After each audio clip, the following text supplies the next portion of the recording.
There is a picture, a dizzying portrait of a singular moment, a snapshot of sheer bedlam and joy. It is happiness and madness and football and wild youth. There are hands reaching up, there is laughter and disbelief, and people are taking pictures because they want the moment to last forever.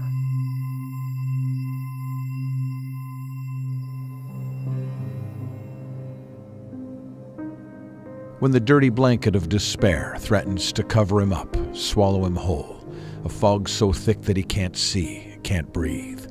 When talking about the kid doesn't help, when talking about anything else doesn't make sense, he sits here and watches.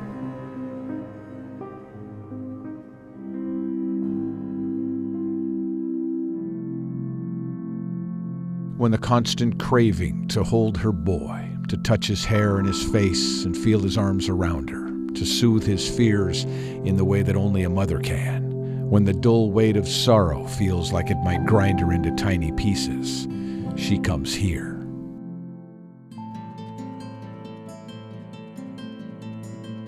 It is a place called the Palouse, and the rolling wheat fields you will find there are like a living sea.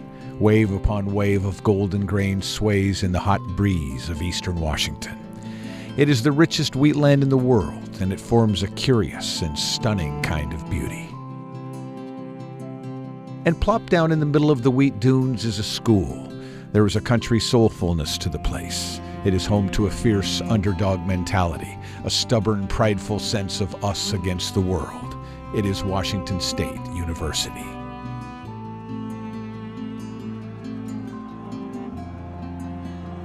In the photo, a young man has been hoisted onto the shoulders of his teammates, and they're carrying him off the field.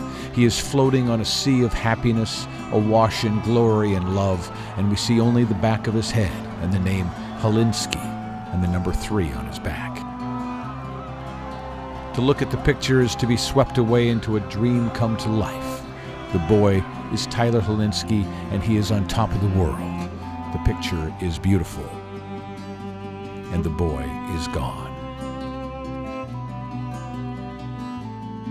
To belong here at this place is to have gone to the end of the world, only to discover that it's the center of the universe, or so it seems. It is a place where countless thousands have found themselves, and where at least one boy, a 21-year-old sweet soul of a quarterback from Claremont, California, became lost.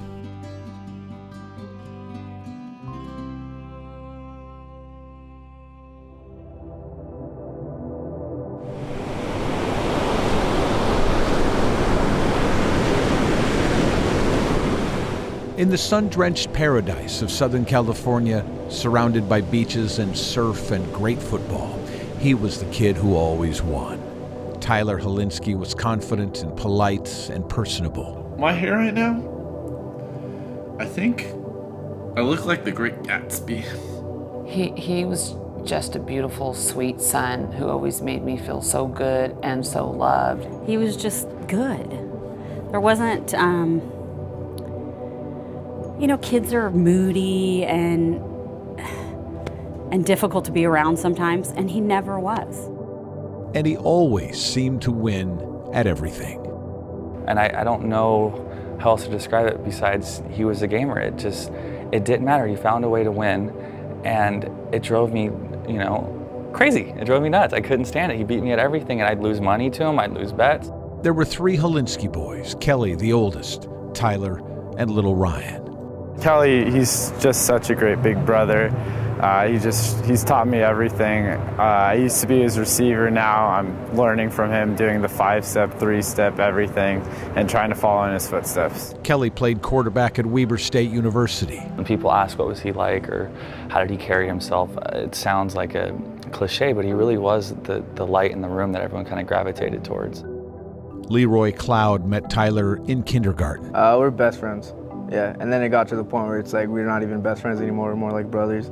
There are old photos of the two of them growing closer and learning about life. Snapshots of an all-American childhood in sunny Southern California. He just made you feel better about yourself. Like what he said, like his compliments all the time, like he made you feel like a stud all the time, 24/7. He had a sweetheart in high school named Sophie Engel. They dated for 3 years. Tyler was the goofiest guy. I think that's why we clicked so fast, was because he's a weirdo. I look like a Rodney. He was a mama's boy, a homebody. I'm Ty. I'm right here. Hi. He loved watching movies, loved eating pizza, just completely down-to-earth things. Through the lens of Sophie's cell phone, an image takes shape. Okay. Quick to smile, quick to laugh. Car. Silly and charming. My nose is itchy. Don't make me sneeze. Please stop. Stop. I have another head, but... Say bananas. Bananas. He was my best friend. As a quarterback at Upland High School, he lit up the Friday night skies with leather rockets launched from a howitzer of an arm. Even before his senior season, he decided to accept a scholarship to Washington State. And I know that I'm going to be going to a great program in Wazoo and playing for head coach Mike Leach. I can't wait. I'm excited. And he left and he went to Pullman because he loved the people. Great kid, very engaging, a lot of energy. One of those guys that kind of lit up the room, you know, just always had a certain amount of energy when he came in. So who were you rooting for, Crimson or Gray? Oh, both. Obviously, whatever team I was on at the time. I mean, either one. Cougs in general, right?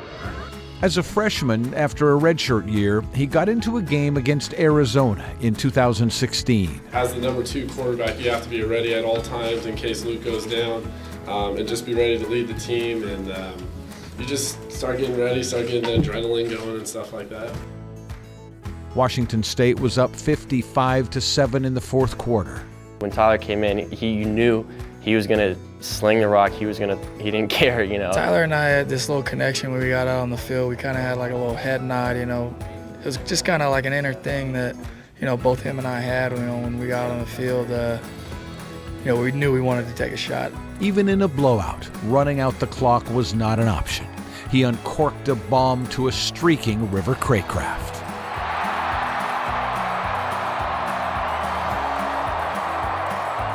That was insane, especially the River. So I took my official visit up here when River had his great game against Cal. I think he had 3 touchdowns that game, and then throwing him my first, you know, college touchdown pass. It's indescribable. It's a great feeling. He had the arm strength to make throws that you're thinking, no, nice throw, Tyler. It's one of those things. And Tyler, he was a remarkably talented quarterback. You know, could really throw it well, could run, you know, could beat you with his feet too.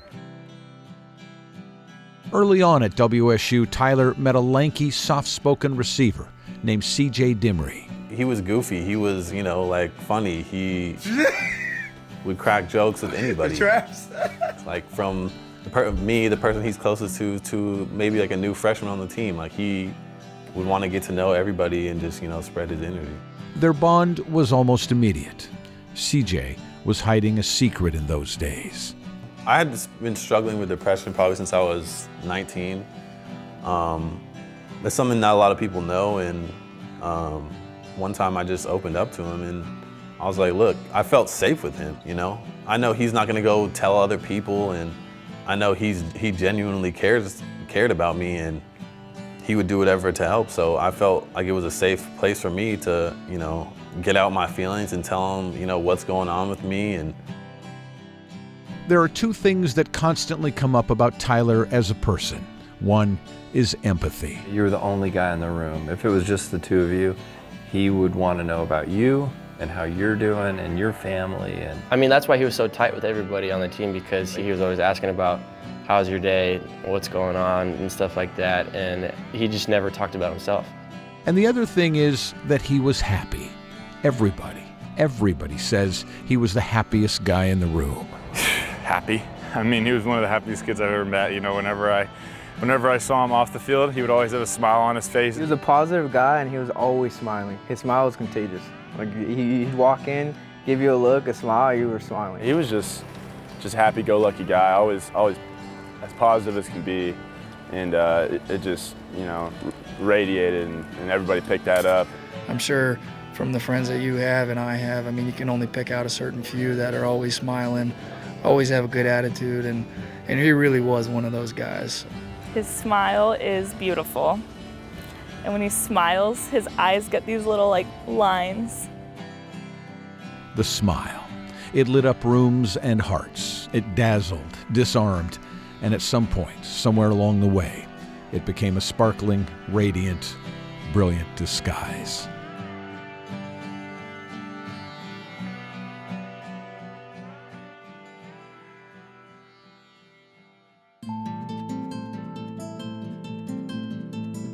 Winds from the south blew in silt and dust for tens of thousands of years. Dunes were formed, and there evolved a rolling sense of serenity and isolation. There is no place like the Palouse anywhere in the world. It is unique. The same can be said of the school. It's not for everybody, this place, but for the ones who allow it to get under their skin, to sink into their soul, it becomes a part of who they are. I think being a Coug is, what it means to be a Coug is to always have a home here. You look almost any direction, and outside of a couple miles, you see wheat fields. We're all in this together. The pride here is like unbelievable. There's just like always like a friendly face, and I don't know, I just feel like everybody is looking out for each other, and I always feel safe on this campus. That's the difference. Cougs care. It's just such a unique sense of community here and such a sense of support, and everywhere you go, you see someone you know, and I love that. Zach Anders is a senior. It felt like we knew exactly what we were and what this community is to us and how much we love to be Cougs. We knew that, so it was just so deep in our bones, and now it feels like there's a tinge of uncertainty. There's just something hanging over our heads, and we don't know what it is or how to deal with it and what to call it. Classes are back in session. A new batch of seniors are finishing up the 4 happiest years of their life. But something is different, changed. It does not feel the same as before. It is something that every athlete thinks about every day. It is something that, we have to live with. It's something that the football team has had to live with every day.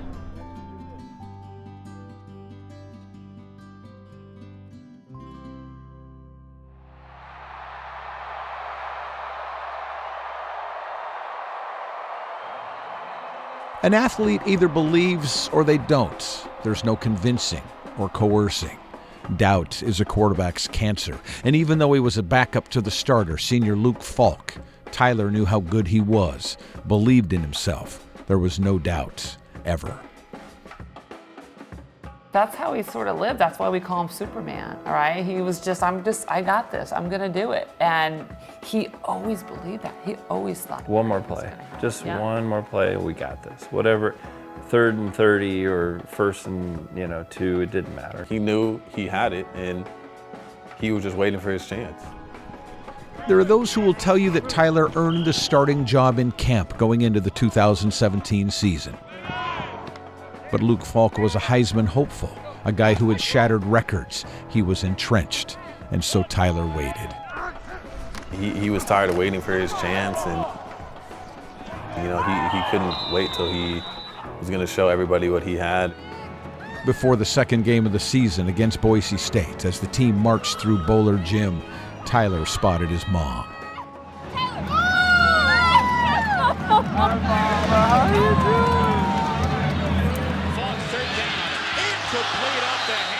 Luke Falk struggled in that game. The Cougs struggled. Nothing was working. Well, what now is a new quarterback? There's Tyler Hilinski, the redshirt sophomore. So here's Hilinski's first pass. Tyler entered the game like a bucking colt set free at last, stomping and snorting. He was fearless. There is that scrambling ability for Hilinski. Good size to throw it again. He completed 7 straight passes before this. Nowhere to go for Hilinski. Shovel pass, batted in the air and intercepted. It looked like his day was done. Luke Falk came back in, but in the 4th quarter he took a vicious hit and was knocked out of the game. With 10 minutes and change left in the game and the Cougs down by 3 touchdowns, Tyler was back in. It was an impossible situation. When he'd go in, we'd just kind of look at each other and go, like, okay, it's time to throw the ball around now. He marched the team down the field and then hit Jameer Calvin for a touchdown. Fires it out, and he's got a touchdown. First offensive touchdown of the game. He just thinks there's no end to this. He's playing, he's got his guys, he's at his field. This is what he lived for. The stadium came alive. The Cougars came alive. Everything changed. Kozart, shovel pass, oh, a dangerous move. It is picked up by Pelluer. Hilinski kept slinging the rock. Touchdown, Washington State. Jamal Murray. Even now, watching it, Mark Hilinski has moments when he gets lost in the sheer improbability of it all. That got him all back, didn't it? He played like Superman, almost. With the game tied, they went to overtime, and then another overtime. I felt like a proud dad. I was like, I couldn't believe it, honestly. I couldn't believe what I was watching. I think I was just shocked because, I didn't think anybody could have done what he did in that amount of time that we had. Mark and Kim alternated going to games. It was Kim's turn to be in Pullman. Mark and Ryan were watching at home on TV. Kelly was in Ogden, Utah, working at the hospital. Leroy was home in Southern California. In the third overtime, Boise State kicked a field goal. A Cougar touchdown would win it. A rush of 4. Hilinski has time. Left. Caught made at the catchment of the 20-yard line. More over the 10. Runs for the win. Dives for the pylon. Touchdown, Washington State. Touchdown, Washington State if it stands. The ruling on the field stands. Touchdown. Thumbs up, touchdown, and the place sort of went crazy. It's a comeback for the ages. An all-time Cougar win. Ryan and I hugged each other like the movie Step Brothers. It was just jumping for joy. I was screaming, jumping up and down, going absolutely berserk. Being there for my best friend and seeing him, I had a front row seat. It was one of the best nights of my life, personally. Cougar fans stormed the field, jumping up and down, screaming for joy. It was the kind of thing that college students and football fans remember for the rest of their lives. But that Boise State game, that was just an incredible experience. Amidst the madness, some players picked up Tyler and carried him on their shoulders. And for a moment in time, everything was perfect. Who wouldn't want to be carried by, thousands of people? It's like a story, but it's something you see in the movies. I was just playing football out there, surrounded by a great group of guys. Just told me they had faith in me. I was just ready to do my job. And I remember waiting. We all waited in the football building, and he came out, and we hugged. Everybody hugged. And so we walked, and he put his arm around me. And I do remember him saying, and looking at me, and he said, "Did that just happen?" And I said, "I know, Ty, it did. And you have to enjoy it," because I do. I remember saying, because this doesn't always happen to quarterbacks. I remember telling him, I said, "Tyler, you lived the dream that I had. You got to be carried off a field after winning a quadruple overtime game on ESPN. You're living the dream that I've had since I was a kid. I am so happy for you. I'm so ecstatic. I'm so overjoyed that you got to do that. I couldn't do it. I wasn't good enough. I didn't have that opportunity. Tyler did. And it's almost like we got to share it together." This is what he does. I told you, I've seen it countless times in practice over the 3 years I've been there. It's not out of the ordinary at all. It just got to be shown. That was just a sneak preview of what was supposed to come next for him.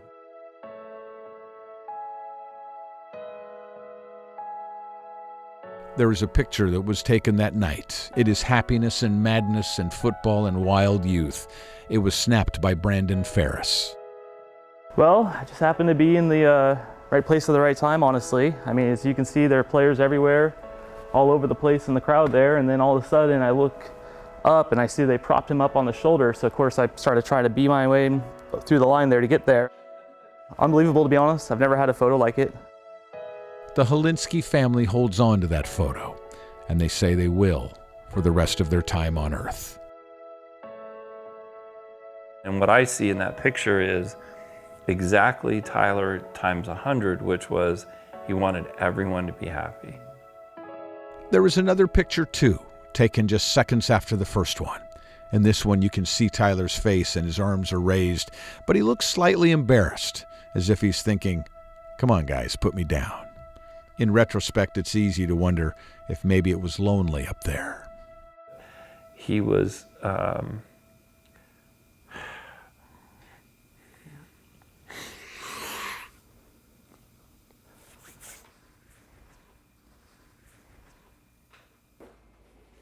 sorry.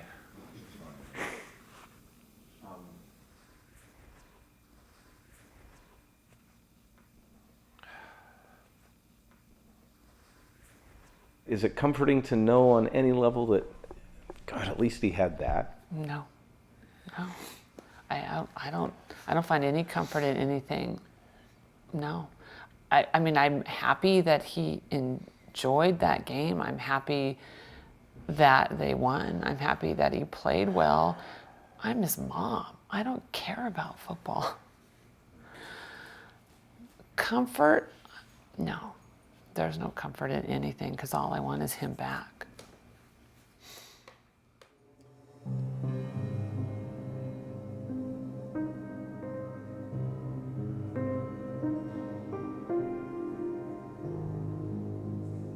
There is something happening on our college campuses. There is a darkness creeping into the hearts and minds of our young people. We're having more mental health needs in our young folks, and we are seeing more deaths by suicide. Sunday Henry is the director of athletic medicine at Washington State. She's aware of the numbers, and they are startling. Suicide is the second leading cause of death among all people aged 15 to 24 and 25 to 34.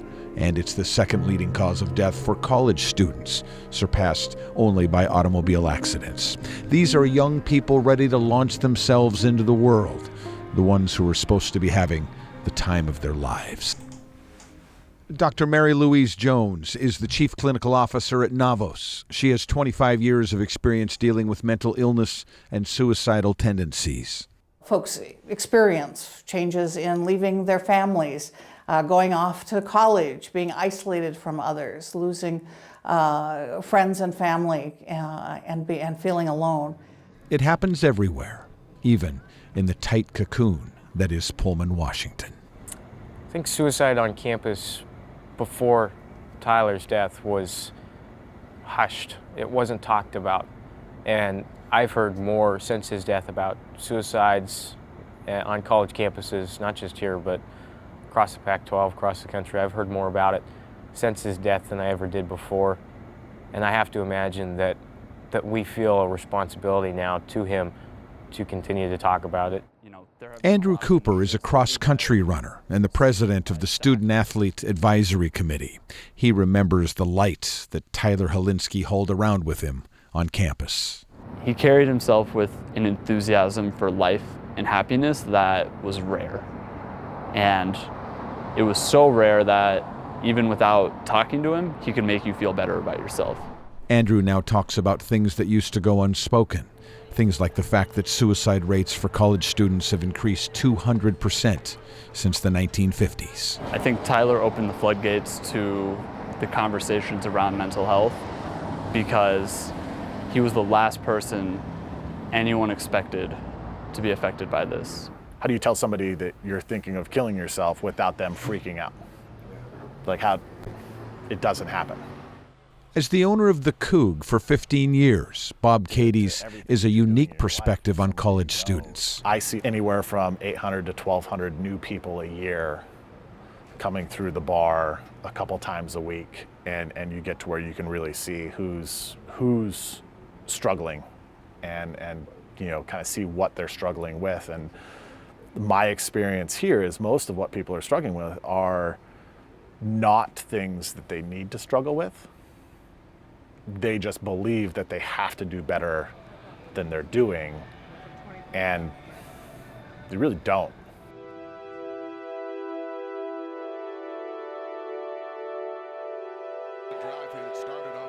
A week after the Boise State shocker, Luke Falk was back as the Cougars' starting quarterback, and Tyler was back on the sidelines waiting.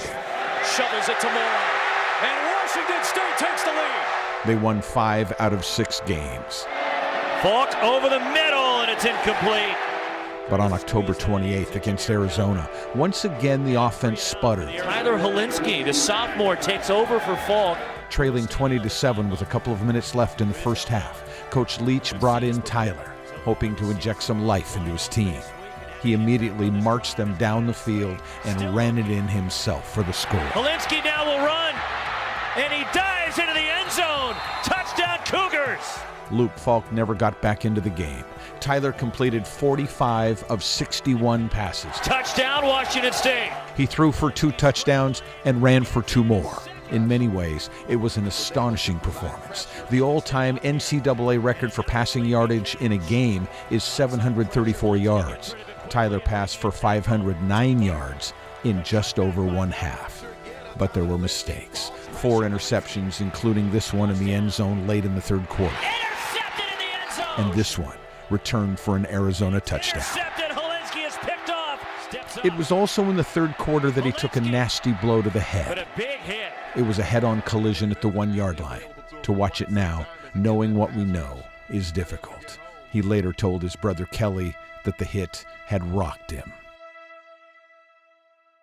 Arizona won 58-37, and Tyler took the loss hard. I had tons of time back there. Wide receivers were getting open. Just some critical plays where I made mistakes is really what it came down to. That's a different kid being interviewed. His hat's pulled all the way down. His eyes are really dark. Nah, it was just nothing. Like, it was just me. I was just trying to, make the big play in one play, forcing it. Not taking what the defense gave me on a few critical plays, and just got to learn from that. If you take in the hit, and if you take in how sad and somber he looked at that press conference, to me that's a different Tyler that day, that evening. And I think that somebody should have seen it, and they didn't. I saw him after the press conference. I saw him before he got on the bus, and we talked, and he was very not dejected. He was agitated and unhappy, which is very not like Tyler. The Hilinskis are a tight family. They text each other constantly, but they started to notice some changes after the Arizona game. Tyler wasn't responding to messages. When he did, the answers were short, terse, un-Tyler-like. Things like, my phone died, I overslept, I went to bed early. Those weren't out of the ordinary for Tyler. They were more of them. I called him on it and said, I get it. You're busy. You've got a lot of stuff going on. I don't want to be in your way, but I don't want you to bail on me. Just whatever. And he, his response was really typical Tyler. Very kind and wonderful and loving. And don't worry about it. I got this. It's okay. And so I remember texting Ryan. I said, Ryan, something's wrong with Ty. He's super sad. Hey, let's go. Everyone's got to hop in. It's a family thing. Text him, talk to him. We thought he was just sad about the game. 2 weeks later, when the Cougs went on the road to play Utah, Kelly sat down with his brother on the balcony at the team hotel, and they talked until 3 o'clock in the morning. He finally just kind of opened up and said, I'm sad, but I can't base the sadness off anything. I can't pick one thing that I'm sad about. It's just an overwhelming sadness. And I remember we talked on that balcony, and he promised me it was better now that we talked, and it was going to go away, and it was just him being sad like he always was after a tough loss.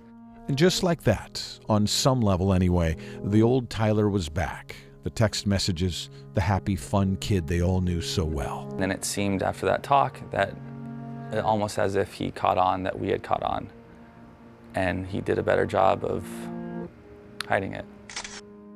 The family went to Mexico on vacation after that, and when Tyler went back to school, He was once again unresponsive. Nobody knew it at the time, but the overwhelming sadness was back, and the quick smile, the sweet, goofy, happy-go-lucky boy from sunny Southern California, was fading away into darkness.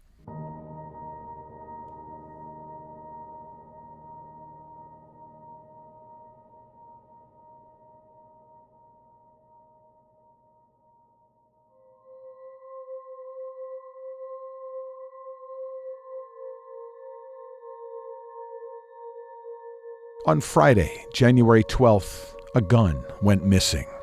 It was an AR-15. A teammate had left it behind in the apartment that Tyler was moving into. When word got out that it was gone, Tyler helped his teammates look for it. 2 days later, he wasn't responding to text messages. Kim sent him a note. She asked, "Is something wrong, Ty?" He responded, "Nothing's wrong at all. Sorry, Mom. I haven't been with my phone much lately."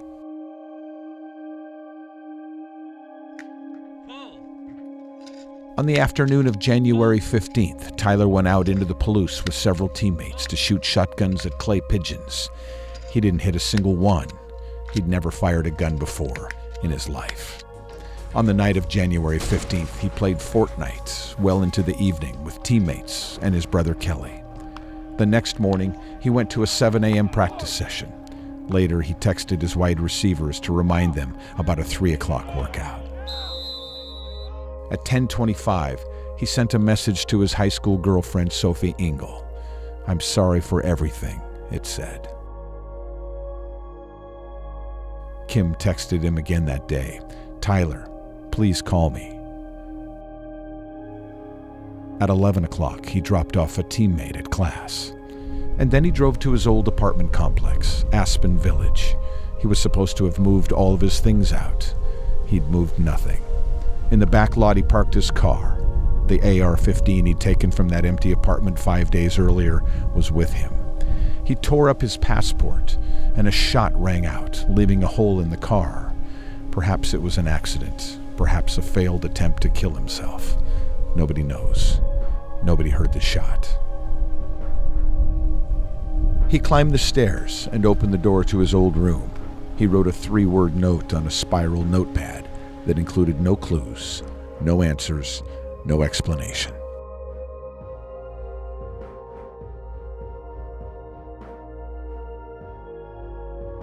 He walked into a closet with the gun in his hand, and then sitting there alone, unable to shake the unbearable sadness that had somehow consumed his smile and his joy, he put the gun to his head and pulled the trigger.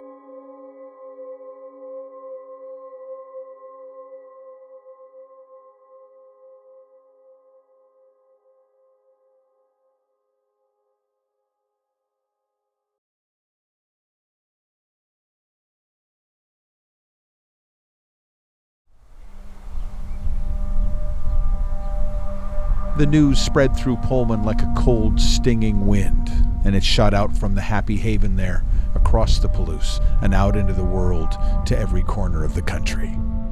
Sad news tonight from Pullman, Washington. Tyler Hilinski, a quarterback for Washington State, has died of an apparent suicide. Some heartbreaking news out of Pullman, Washington tonight. Tragic news shaking the campus of Washington State University as fellow students grieve the loss of Tyler Hilinski, an athlete.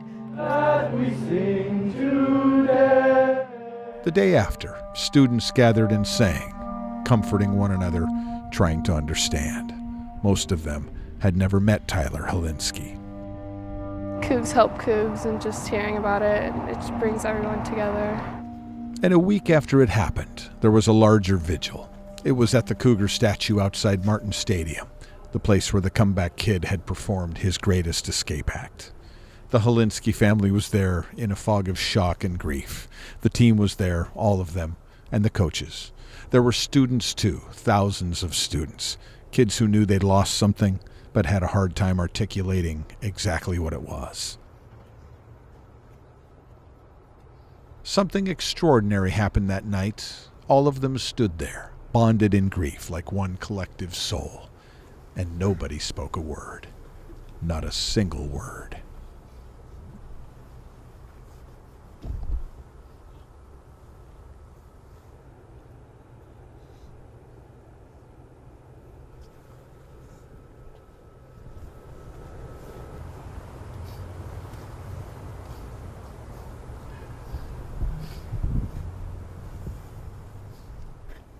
What I think is that he was fiercely loyal, and I know this sounds backwards, but didn't want to hurt anybody and couldn't deal with the disappointment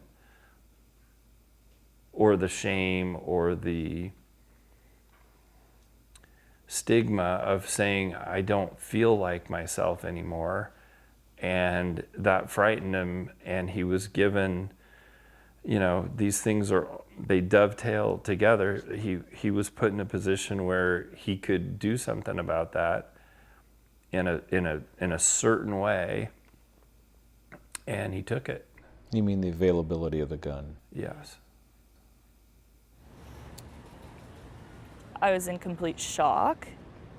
Like, in that moment, it's not real at all, because you put Tyler and suicide together, and it does not go together. If it can happen to Tyler, if he can go from 0 to suicide without his parents, who were helicopter parents, and his family, who watched every movie ever made and cheered him on and loved him to death, then it's possible that it could happen to anybody. I can't understand it. I don't think I'll ever be able to understand it, to be honest. So I think the thing that's haunting is that in those hours and maybe even the days right before, how many times did he get close to picking up the phone?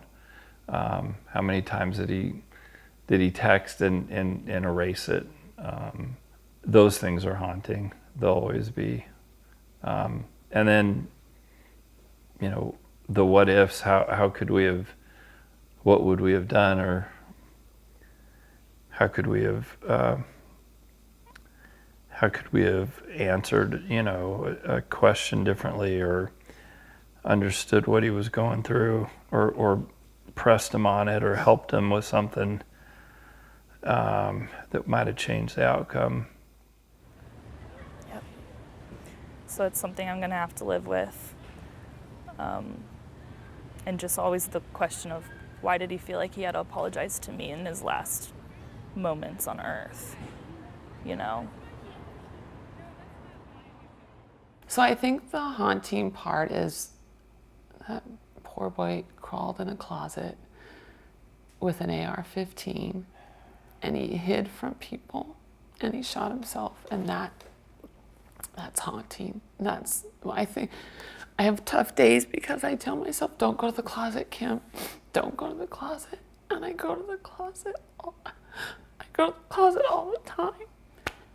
And he shouldn't have been in that closet. And that's haunting. And I have to have that with me forever.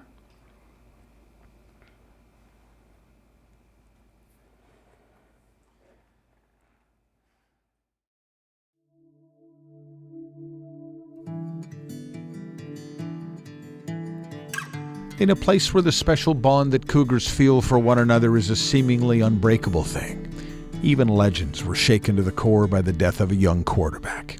It was a death in the family. It was unreal. Tyler? It was the first thing I said, and it was just, I felt like I got kicked in the gut. Well, I think I felt the same thing that everybody felt. It was just complete and utter shock. And I immediately talked to John, my son, who was very close with Tyler, and I got in the car and drove up there that night because I just wanted to be there with John, because it couldn't have been more shocking.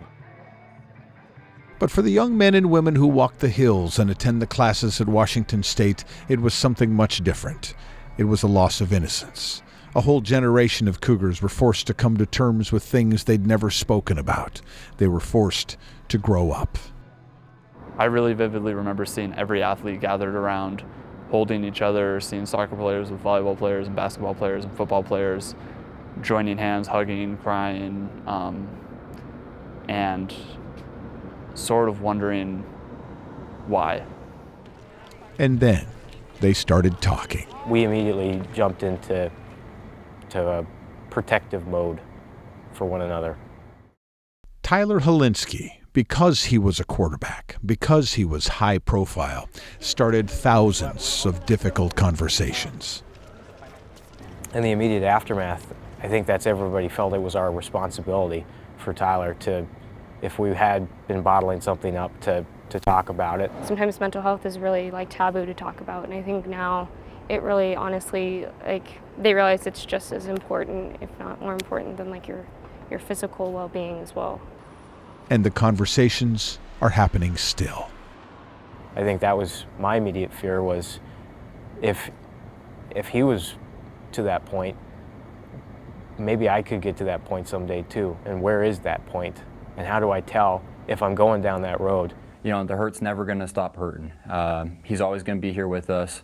But I mean, just what a great human being, what a great soul, and what a great family he's got.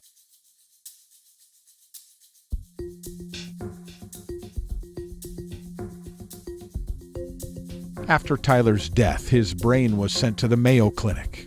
2 months later, the results came back.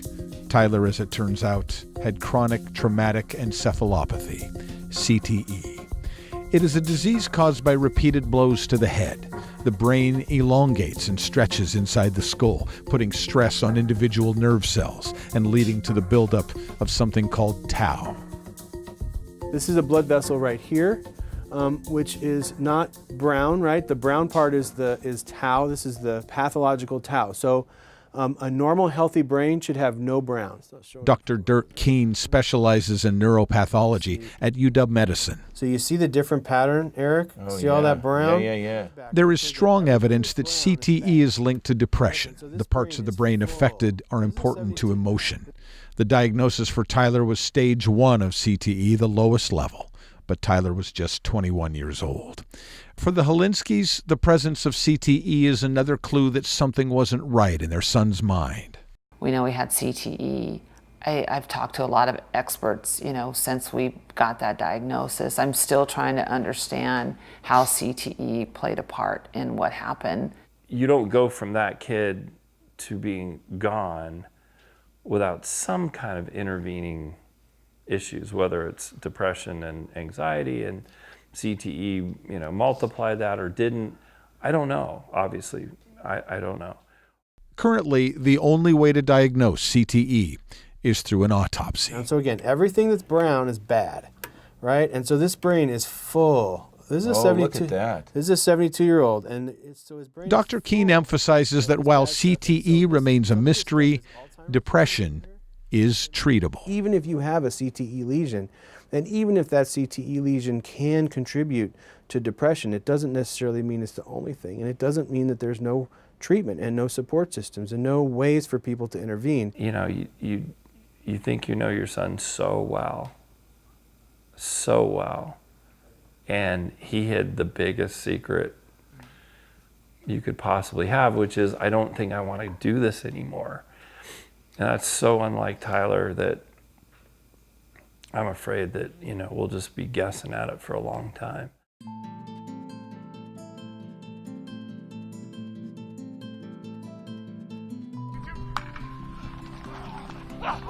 This would have been Tyler's year. It was going to be his team.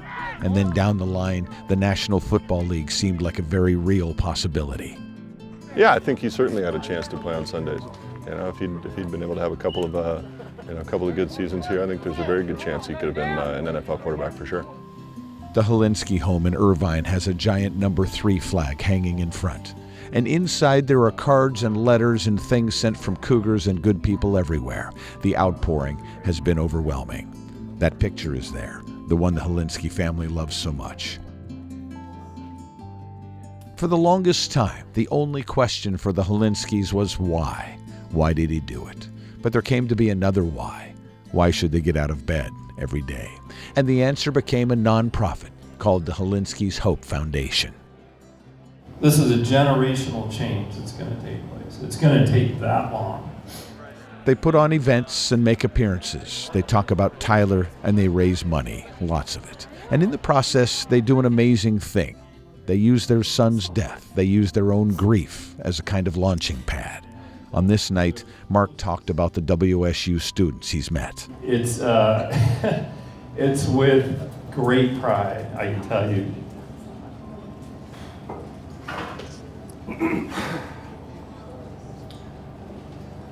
It's okay. It's all right. You're in good hands. Those kids are. Love you and we love Tyler.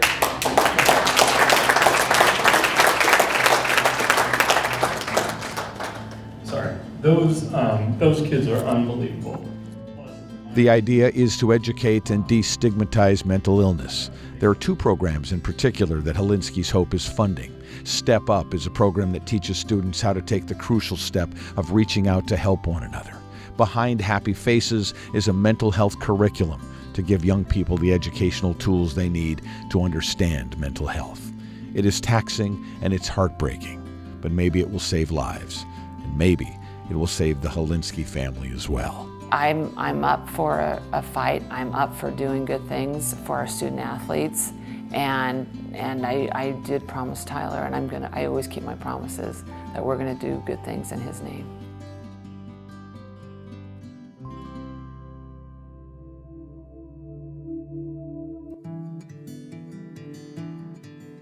If you were to drive north from Pullman, straight out into the wide open, straight into the rich rolling farmland, if you were to go 10 miles, you would come to a place called Kamiak Butte. Tyler liked the place very much. There was a hike there that he used to like to take. He brought his mom to the place and his brother Kelly. On a beautiful fall morning, the day of the first home game of the new Cougar football season, the Hilinski family marched up the path, and they weren't alone. There followed a long line of new friends, one after another. People who knew the story, knew about Hilinski's Hope, people who wanted to honor Tyler and comfort the family and be a part of their new mission. At the top there was a flag with the number 3 on it. There was a light breeze, and 150 or so of them stood there and looked out. There were hugs, and of course there was a sadness hanging in the air, but there were good feelings too. And this, to me, this is what Cougs are all about. And we all consider you guys family. And I know I said it last night and I've been saying it, but it really is something special to us. After most of the people had left, Mark and Kim and their boys looked out over the panorama of the Palouse laid out before them in spectacular fashion.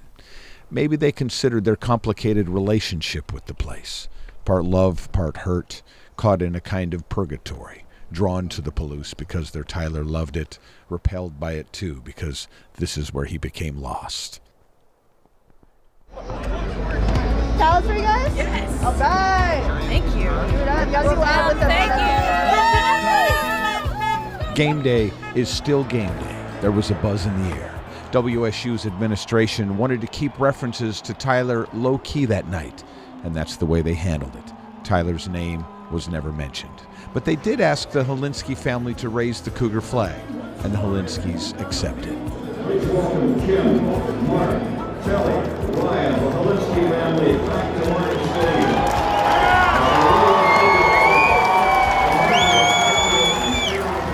The flag went up, and Coug fans responded by waving 3 flags and holding up 3 fingers. They showered the Hilinskis with love.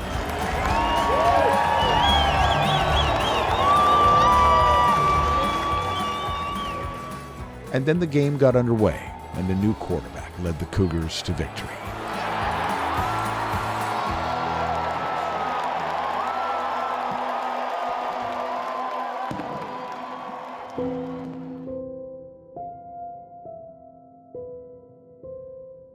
You know, if you have a sprained ankle, you go see the trainer. If you get hit in the head, you got to go through a concussion protocol. And we have to start to treat, some of this mental illness stuff the same way. That stigma has to come down. And just as athletes go in to get treated for a pulled ham, if you have something that's troubling you, seek help. Washington State has added a full-time clinical psychologist to the athletic department. They're doing additional mental health screening now for all football players. And the entire student body has access to an intervention training program called Mental Health First Aid. But the conversation about suicide is such that we haven't even really decided how much of a conversation we should be having. One theory, a theory that Washington State University subscribes to, is that the more we talk about suicide and memorialize those who have taken their own lives, the more likely we are to see it happen. They call it suicide contagion. There's also some other things that can occur with, say, social norming. The more we talk about suicide and show statistics and write articles about it and do things, then it seems more normal. And so it seems like, well, that's something I could consider. And so the Cougars, at least publicly, discourage their football players from talking much about Tyler Hilinski anymore, in hopes of moving on. This is not contagious. This is not something they're going to catch.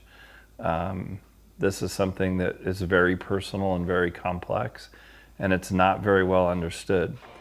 There is another theory. It's about teachable moments and tough conversations. It says we should never, ever stop talking about mental illness and suicide, about those who made the choice and why, and what we can learn from them. We often have the myth that it's not okay to talk about suicide, that somehow we're going to plant the idea in somebody's head.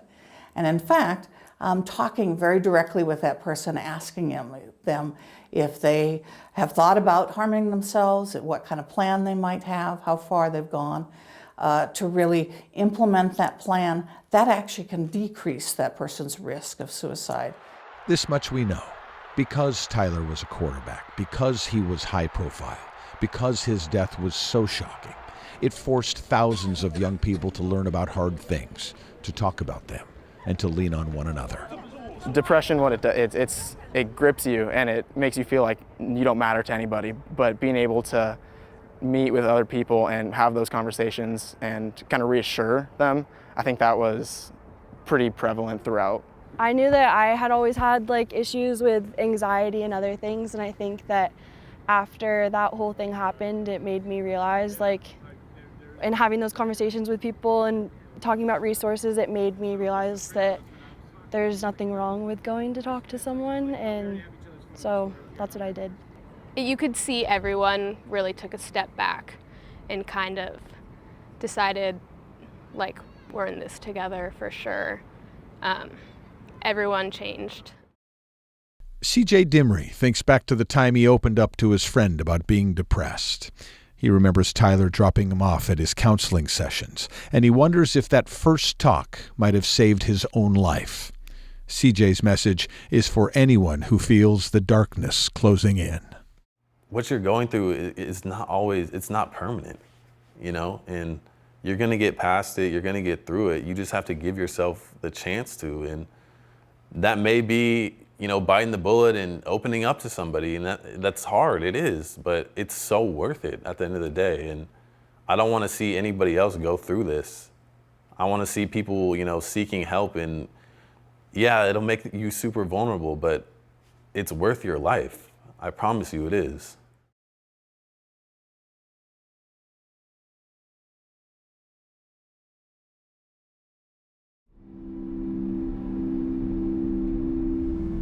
Kelly goes for drives now and talks to his brother. I'm here. I'm alive. I'm grateful that I have an opportunity to take another breath and carry on Tyler's name. It's changed me in ways that I can't even put into words. It's changed the core of who I am. It's changed my relationships with my family. It's changed everything. Sophie has a box that she looks at full of pictures and notes and the remnants of young love. And I found this letter he wrote me once. And at the very end, he signed it, "Never give up," comma, Ty. And so I found that, and I just live by it now. It's there on her arm now, in his handwriting, forever. Leroy can't stop wondering why his best friend didn't feel like he could confide in him. Losing Tyler, I've never had this, it's like a gaping hole inside that's just never gonna be filled, I feel like, and it hasn't gotten any easier, at all. CJ talks to Tyler at night when he goes to bed, and he prays. Nobody had any indication or idea as to why, and I think that's what everyone's still struggling with to this day, because they just want some clarity. Ryan has accepted a scholarship to play quarterback at South Carolina. He's one of the top high school quarterbacks in the country. His and Tyler's dreams are now intertwined as one. It's definitely something I put on my shoulders. And it's definitely a burden, of course, but it's a burden I'd like to carry because I just want to make him happy as best as I can. College football players still look so invincible and strong in their helmets and pads, but now we've been reminded that they're just kids, really. Do the Cougars talk about Tyler? Of course they do. His loss is now a part of all of them. You know, I want to carry on his legacy and do what he did and just, you know, bring light to this team, and that's what he did. Smiles all around, you know. So he just always could pick people up. Students in Pullman still feel the country soulfulness of the place. They still say "Go Cougs" when they see each other. But many have been touched by death now for the first time, and Tyler's loss has impacted their college experience, the Cougar experience, in ways they don't yet understand. And Mark and Kim, who've laid out their guts and sorrow for the world to see in hopes of saving young lives. They are moving to South Carolina to be closer to Ryan. They will leave behind Southern California and the Palouse, and they will start again. But there is a dull, bottomless ache where Tyler used to be, and nothing changes that. How do you find happiness again? How do you experience any joy going forward? I don't know. I hope at some point they will, but I worry that they won't.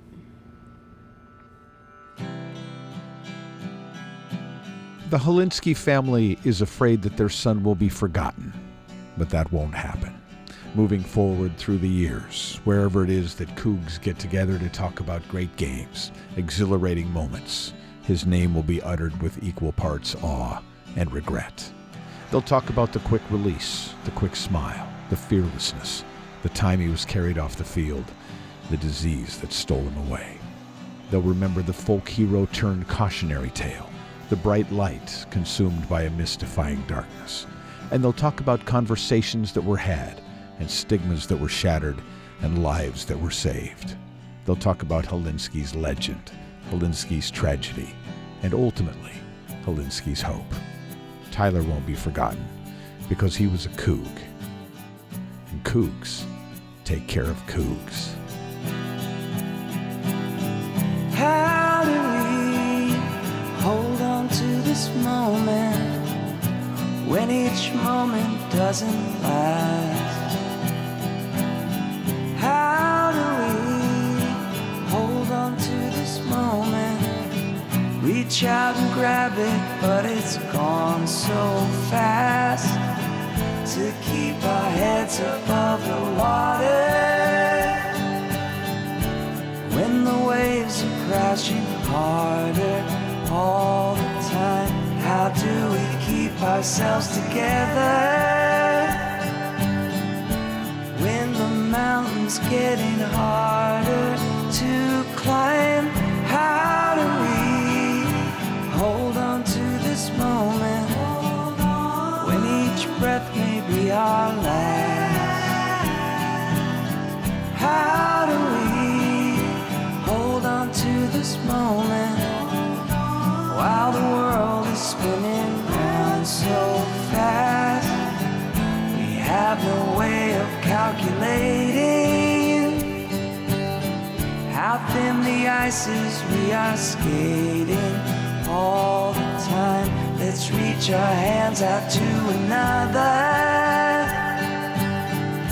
and if we slip, don't let go, squeeze tighter.